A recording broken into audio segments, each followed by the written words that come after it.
வணக்கம். தேனி சமையலில் நம்ம இன்றைக்கி குஸ்கா அதாவது பிளெயின் பிரியாணி எப்படி செய்யலாம் அப்படிங்கிறத பார்க்கலாம். இது செய்கிறதுக்கு முதல்ல ஒரு பேனில் 1 டேபிள் ஸ்பூன் அளவுக்கு எண்ணெய் விட்டுக்கிடலாம். எண்ணெய் நல்லா காஞ்சதும் அதில் கொஞ்சமாக சுருள் பட்டை சேர்க்குறேன், 2 ஏலக்காய், 4 கிராம்பு, 3 அல்லது 4 முந்திரி பருப்பு. இதை லேசாக வதக்கி விட்டுட்டு இதோட 4 பெரிய பல் பூண்டு, 1 இன்ச் அளவுக்கு இஞ்சி பொடியாக நறுக்கியிருக்கேன், அதையும் சேர்த்து வதக்கி விட்டுடலாம். அதுக்கப்புறமா நீல வாக்கில் அரிஞ்ச ஒரு பெரிய வெங்காயம், அதையும் சேர்த்து வெங்காயம் ஓரளவுக்கு வதங்குற வரையும் வதக்கி விடணும். வெங்காயம் நல்லா வதங்கினதுக்கப்புறமா 2 தக்காளி சின்ன சைஸில் எடுத்து அதையும் பொடியாக நறுக்கி இதோட சேர்த்து வதக்க போகிறேன். தக்காளி மீடியம் சைஸாவோ இல்லை பெரிய சைஸாக இருந்ததுன்னா 1 சேர்த்தா போதும். இது எல்லாத்தையும் நல்லா ஒன்று போல் வதக்கிக்கிடலாம்.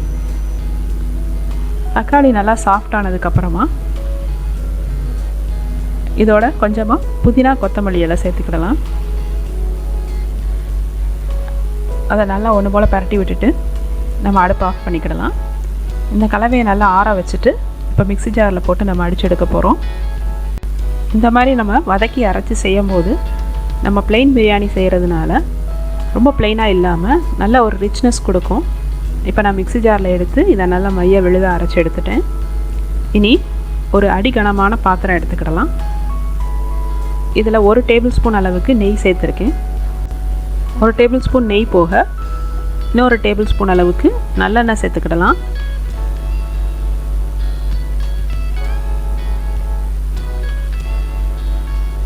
எண்ணெய் காயட்டும். நல்லா காஞ்சதுக்கப்புறமா 2-3 பிரிஞ்சி இலை சேர்த்துக்கோங்க. கொஞ்சம் பட்டை, கிராம்பு, கருப்பு ஏலக்காய், ஒரு அன்னாச்சி பூ, இதெல்லாத்தையும் சேர்த்து அந்த ஸ்பைசஸோட எசன்ஸ் எண்ணெயில் நல்லா இறங்கட்டும். அதுக்கப்புறமா கீரி வச்சுருக்கிற 3 பச்சை மிளகாய் சேர்த்துருக்கேன்.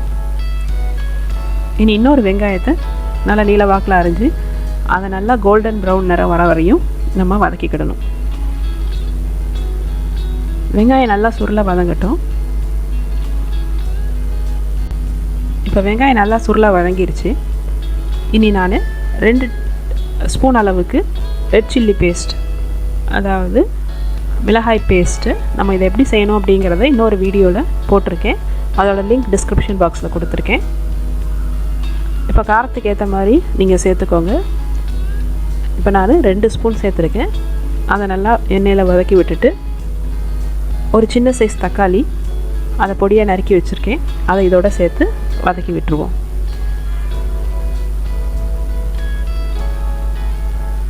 தக்காளி நல்லா மசிய வெந்ததுக்கப்புறமா நம்ம ஏற்கனவே அரைச்சி வச்சுருக்கிற அந்த கலவையை இதோட சேர்த்துக்கிடலாம்.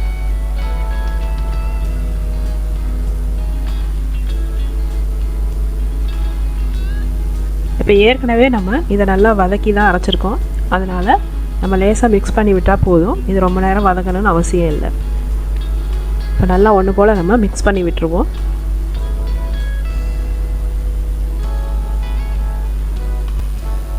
இனி இதோட 2 டேபிள் ஸ்பூன் அளவுக்கு தயிர் சேர்த்துக்கிறேன். இப்போ நம்ம செய்கிறது ஒரு 4 பேர் சாப்பிட்ற அளவுக்கு செய்கிறோம், அதனால் 2 டேபிள் ஸ்பூன் அளவுக்கு தயிர் சேர்த்துருக்கேன். ஒரு அரை எலுமிச்சம்பழத்தை இதோட நம்ம சேர்த்து பிழிஞ்சு விட்டுடலாம். இப்போ ஏற்கனவே தக்காளி நம்ம சின்ன சைஸ் தக்காளி ஒரு 3 சேர்த்துருக்கோம். இதே இது பெரிய சைஸாக இருந்ததுன்னா நீங்கள் 1 பழம் சேர்த்தாலே போதும். ஏன்னா எலுமிச்சம்பழம் தயிர் எல்லாமே புளிப்பு சுவை கொடுக்கும், அதனால் நம்ம தக்காளி அளவு பார்த்து சேர்த்துக்கிடணும். இப்போ எலுமிச்சம்பழம் பிழிஞ்சாச்சு. எல்லாத்தையும் நல்லா ஒன்று போல் மிக்ஸ் பண்ணி விட்டுக்கிடலாம்.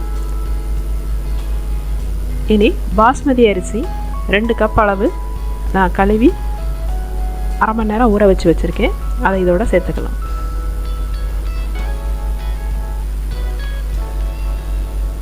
இப்போ மேற்கொண்டு நம்ம முதலே தண்ணி எதுவும் சேர்க்க வேண்டாம். நம்ம அரிசியை சேர்த்து ஒன்று போல் பரட்டி விட்டுட்டோம்னா நமக்கு தண்ணி சத்து இல்லாதது மாதிரி இருக்கணும். அந்த அளவுக்கு நம்ம அரிசியை அந்த மசாலா கலவையோடு மிக்ஸ் பண்ணி விட்டுறணும்.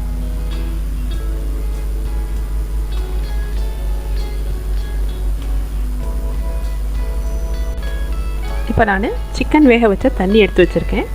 இது இல்லாட்டினா மட்டன் வேக வச்ச தண்ணியோ இல்லைன்னா காய்கறிகளை வேக வச்ச தண்ணியோ நம்ம எடுத்துக்கிடலாம். இது எதுவுமே இல்லைன்னா நம்ம வெறும் தண்ணியை யூஸ் பண்ணிக்கிடலாம்.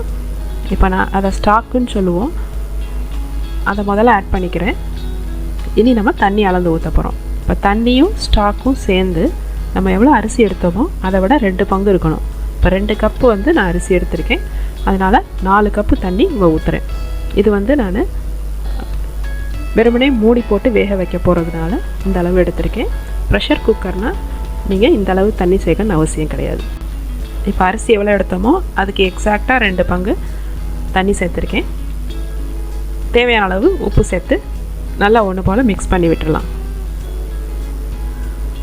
இந்த ஸ்டேஜில் நம்ம உப்பு உரப்பு எல்லாத்தையுமே செக் பண்ணிக்கிடணும்.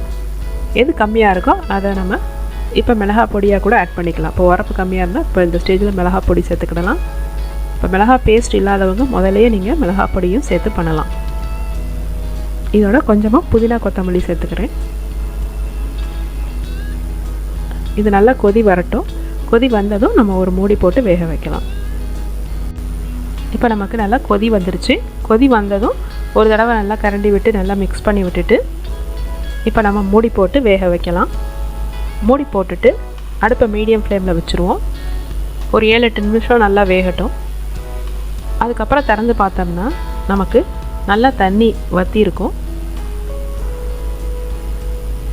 இந்த பக்குவம் வந்ததும் நம்ம இப்போ இதை தம் போட ஆரம்பிச்சிடலாம். அதாவது ஒரு தோசைக்கல் மேலே வச்சு நம்ம இப்போ டைரக்ட் ஹீட் கொடுக்காமல் வேக வைக்க போகிறோம். இப்போ ஒரு தோசைக்கல் அடுப்பில் வச்சு நல்லா கல்லை சூடு ஏற்றிடுவோம். நல்லா கல் சூடேறினதுக்கப்புறமா தீயை குறைச்சி வச்சிடணும்.